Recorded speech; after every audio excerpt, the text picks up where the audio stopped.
দ্বাদশ শ্রেণীর কলনবিদ্যা ১০তম অধ্যায় অবকল সমীকরণ। এই অবকল সমীকরণের আগের লেকচারগুলোতে আমরা অবকল সমীকরণ কী এবং অবকল সমীকরণের যে বিভিন্ন প্রকারভেদ আছে সেগুলো দেখেছি। অবকল সমীকরণের ক্রম এবং মাত্রা নিয়ে আলোচনা করেছি। আজকে আমরা অবকল সমীকরণ গঠন কীভাবে করতে হয় সেটা দেখব।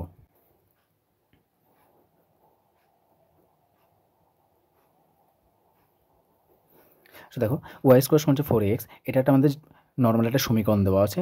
এই সমীকরণ থেকে আমরা অবকল সমীকরণ নির্ণয় করব। অবকল সমীকরণ মানে আমরা জানি যে অবকল সহগ থাকবে dy/dx অথবা d2y/dx2 অথবা d3y/dx3। এই সমস্ত অবকল সহগগুলো যে সমীকরণে থাকবে সেই সমীকরণকে বলা হয় আমাদের অবকল সমীকরণ।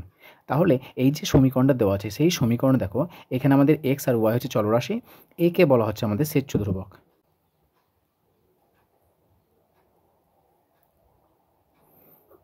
বা আরবিটারি কনস্ট্যান্ট। তাহলে এই যে আমাদের যে সমীকরণ দেওয়া থাকবে সেই সমীকরণে দেখব আমরা যে স্বেচ্ছ ধ্রুবকের সংখ্যা কয়টি রয়েছে। যতগুলো স্বেচ্ছ ধ্রুবক থাকবে ঠিক ততবার আমাদের এই সমীকরণকে ডেরিভেটিভ করতে হবে। তো সর্বপ্রথম আমরা অবকল সমীকরণ গঠন করার জন্য আমরা অবকল সমীকরণ গঠনের যে নিয়ম রয়েছে সেটা আমরা দেখে নিই। প্রথম নিয়ম, সর্বনিম্ন যত সংখ্যক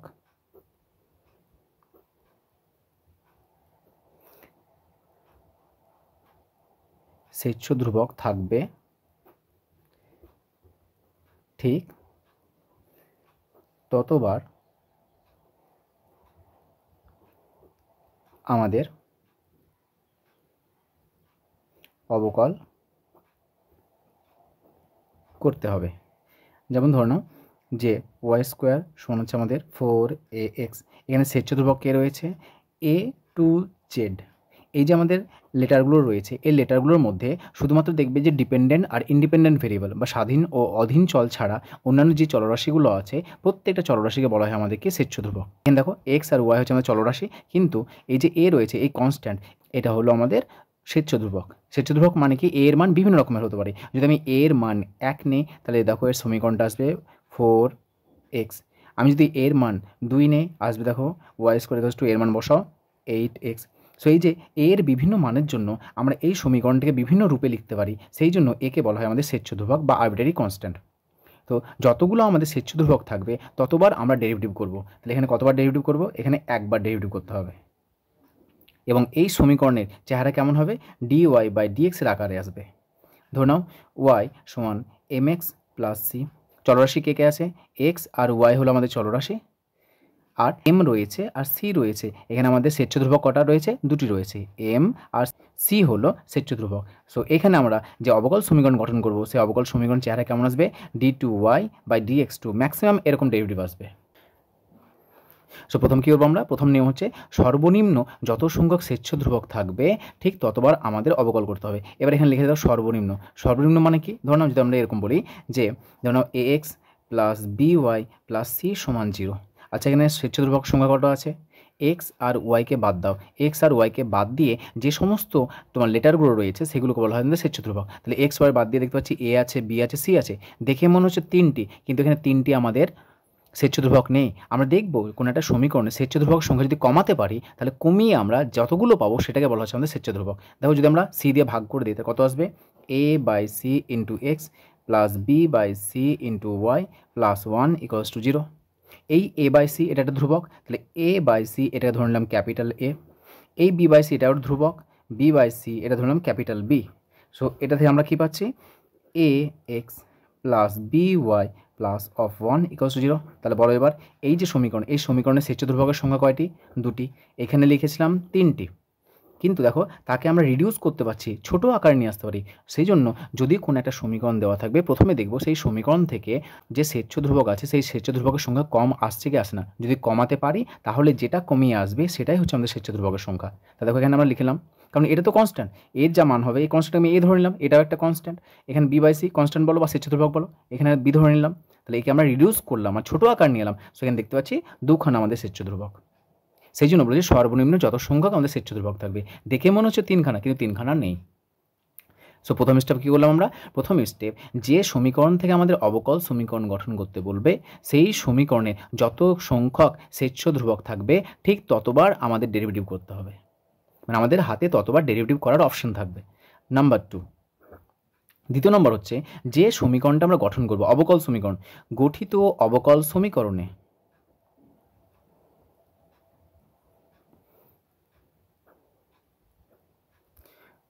কোনো স্বেচ্ছ ধ্রুবক থাকবে না।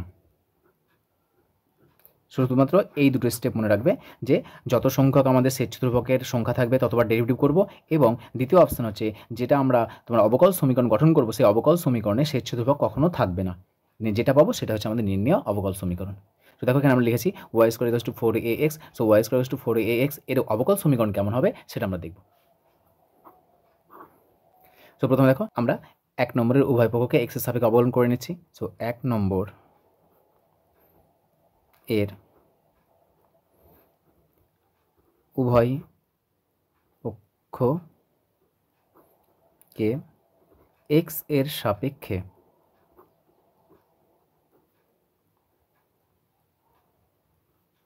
অবকল করে পাই কত হবে? এটা আসবে আমাদের 2y dy by dx equals to 4a constant, বাইরে থাকলো x এর ডেরিভেটিভ 1। সো আমরা কত পাচ্ছি? 2y dy by dx। এবার আচ্ছা দেখো তো এখানে আমাদের স্বেচ্ছ ধ্রুবক কে আছে? a। এখানে স্বেচ্ছ ধ্রুবক কে আছে? দেখো এখানে দেখতে পাচ্ছি a আছে। তার মানে যেটা আমরা অবকল সমীকরণ গঠন করবো সেই অবকল সমীকরণে কিন্তু কখনো থাকবে না। সেই জন্য এখানে স্টেপগুলো মনে রাখবে। আমরা তো ডেরিভেটিভ করলাম, ডেরিভেটিভ করার পরে যেটা ডেরিভেটিভ করে পেলাম সেটার দিকে তাকাও, আর যেটা প্রদত্ত দেওয়া আছে তার দিকে তাকাও। এই দুটোর মধ্যে থেকে যদি আমরা যে কনস্ট্যান্ট আছে সেই কনস্ট্যান্টটাকে তাড়াতে পারি, এখানে এর মানটা তাড়াবো না, এর মানটা তাড়ানোর থেকে দেখতে পাচ্ছি এখানে 4a আছে। আচ্ছা এই সমীকরণ থেকে বলো তো Y square equals to 4ax, এখান থেকে যদি আমরা 4 এর মানটা বের করি 4a সমান কত আসছে? ওয়াই স্কোয়ার বাই এক্স, এটা পেলাম। তাহলে এই যে 4a যদি কনস্ট্যান্ট আছে, এখানে স্বেচ্ছ ধ্রুবক আছে, সেই স্বেচ্ছ ধ্রুবককে তাড়িয়ে দাও, তাহলে এই মানটা বসিয়ে দাও, কারণ এখান থেকে নিতে হবে। এখান থেকে নিলে কত হবে? ওয়াই স্কোয়ার বাই 4x, পাশ লিখে দিলাম। সেটা লিখছি ওয়াই স্কোয়ার বাই এক্স। ইচ্ছা করলে এখান থেকে 2 কাটতাম, তারপর এর মানটা এখান থেকে বের করতাম। এক কথা আমাদের অপনয়ন করতে হবে, একে তাড়াতে হবে। সো একে কীভাবে তাড়াবো?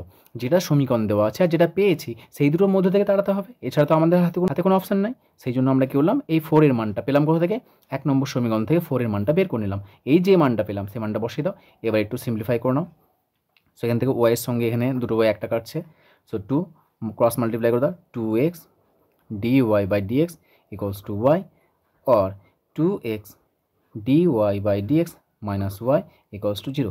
দেখো এটা আমাদের অবকল সমীকরণ। কার অবকল সমীকরণ? এই যে দেওয়া আছে অধিবৃত্ত y square equals to 4ax, এই অধিবৃত্তের অবকল সমীকরণ হলো আমাদের 2x dy by dx minus y equals to 0। এটাকে আবার লেখা যাবে এভাবে যে 2x y1 minus y equals to 0। y1 মানে কি? y1 মানে হচ্ছে আমাদের dy by dx। First order ডেরিভেটিভকে আমাদের y1 দ্বারা সূচিত করা হয়। আবার যদি d2y বা dx2 থাকে এটাও লিখতে পারো, বা এর পরিবর্তে y2ও লিখতে পারো। সো এটা হলো আমাদের নির্ণেয় অবকল সমীকরণ। সো এটা হচ্ছে আমাদের কি? এটা হচ্ছে কার্তেশীয় সমীকরণ, যেখানে শুধুমাত্র xy আছে। এটাও একটা অধিবৃত্তকে প্রকাশ করছে, এটাও একটা অধিবৃত্তকে প্রকাশ করছে, শুধুমাত্র রূপটা আলাদা। এটা হচ্ছে কার্তেশীয় সমীকরণ আর এটা হচ্ছে আমাদের অবকল সমীকরণ। কার অবকল সমীকরণ? এটা অধিবৃত্তের অবকল সমীকরণ আর এটা অধিবৃত্তের কার্তেশীয় সমীকরণ, শুধুমাত্র রূপটা আলাদা রয়েছে। অপারেটর যে y equals two mx plus 5, 1 নম্বর সমীকরণ। এই যে আমাদের সমীকরণ দেওয়া আছে সেই সমীকরণ যদি অবকল সমীকরণ নির্ণয় করতে হয় তাহলে কত হবে? দেখো এখানে দেখতে পাচ্ছি শুধুমাত্র স্বেচ্ছ ধ্রুবক কে রয়েছে? m হচ্ছে আমাদের স্বেচ্ছ ধ্রুবক। তাহলে একটি মাত্র স্বেচ্ছ ধ্রুবক আছে, আমাদের হাতে শুধুমাত্র একবার ডেরিভেটিভের অপশন থাকবে, আমরা দুবার ডেরিভেটিভ করতে পারবো না। তাহলে একবার ডেরিভেটিভ করে নাও, তো অবকল করে পাই কত হবে? dy by dx equals to m constant থাকলো, x এর ডেরিভেটিভ 1 প্লাস 5 ডেরিভেটিভ 0। সো কত পেলাম আমরা? dy by dx equals to m। দেখো যে অবকল সমীকরণ পেলাম সেই অবকল সমীকরণে আমাদের সেচ চতুর্ভুজ আছে, তাহলে এই সেচ চতুর্ভুজকে রাখা যাবে না, এই সেচ চতুর্ভুজকে আমার তাড়াতে হবে। তো সেচ চতুর্ভুজটা পাবো কোথা থেকে? এখান থেকে বের করে নাও। সো প্রথম সমীকরণ থেকে আমাদের এম এর মানটা বের করে নাও। So y equals to m x plus 5, so y minus 5 equals to m x, so this imply y minus 5 by x equals to m. এই যে এম এর মানটা পেলাম, এই এম এর মানটা এখানে রিপ্লেস করে দাও। So this imply dy upon dx equals to y minus 5 by x, cross multiply করে দাও, x dy by dx equals to y minus 5 or x dy by dx plus 5 equals to y. যেভাবে সাজাবে এটাও রাখতে পারো, এটাও রাখতে পারো, এটাও রাখতে পারো, সো যেটা ইচ্ছা। সো আমাদের যেমন অ্যান্সার মেলাতে বলবে, যদি আমাদের প্রমাণ করতে বলে তো যেমন চেহারা দেবে সেই রকম নিয়ে আসবো, অথবা তুমি এখানে রেখে দিতে পারো। সো এটা হলো কি, এই যে স্ট্রেট লাইন দেওয়া আছে, সরলরেখা দেওয়া আছে, সেই সরলরেখার এটা হচ্ছে কি, এটা সরলরেখাটা কার্তেশীয় সমীকরণ। ক্লাস 11-এ পড়েছো নিশ্চয়ই, এটা সরলরেখার সমীকরণ। তা সরলরেখার কার্তেশীয় সমীকরণ এটা, আর এই সরলরেখার আমাদের অবকল সমীকরণ কত? X d y by d x plus 5 equals to y. এবার এই যে সমীকরণ দেওয়া আছে, কার্তেশীয় সমীকরণ দেওয়া আছে, এই যে অবকল সমীকরণ দেওয়া আছে, তাহলে আমরা এই কার্তেশীয় সমীকরণ থেকে আমরা অবকল সমীকরণ গঠন করলাম। এবার যদি এই অবকল সমীকরণ থেকে যদি কার্তেশীয় সমীকরণে আনতে চাও, তাহলে কী করতে হবে? আমাদের যে পরবর্তী যে অধ্যায় রয়েছে, প্রথম ক্রম প্রথম মাত্রার অবকল সমীকরণ অথবা একমাত্রিক অবকল সমীকরণ, যে সমীকরণ অবকল সমীকরণের সমাধান, সেই অবকল সমীকরণের সমাধান থেকে আমরা এটা আসতে পারবো। সো এটাকে যদি আমরা সমাধান করি তাহলে এটা পাবো। সো এটা হলো আমাদের কার্তেশীয় সমীকরণ, এটা হচ্ছে অবকল সমীকরণ। সো অবকল সমীকরণ গঠন করার জন্য আমাদের এই নিয়মগুলো রয়েছে, এই নিয়মের মধ্যে দিয়ে আমরা যে কোনো অবকল সমীকরণকে আমরা গঠন করতে পারি। শুধুমাত্র এখানে মনে রাখতে হবে আমাদেরকে যে যত সংখ্যক সেচ চতুর্ভুজ থাকবে ততবার আমাদেরকে ডেরিভেটিভ করতে হবে, এবং ডেরিভেটিভ করার সময় যে আমরা অবকল সমীকরণ পাবো সেই অবকল সমীকরণে সেচ চতুর্ভুজ কখনোই থাকবে না, এটা যেন মাথায় থাকে।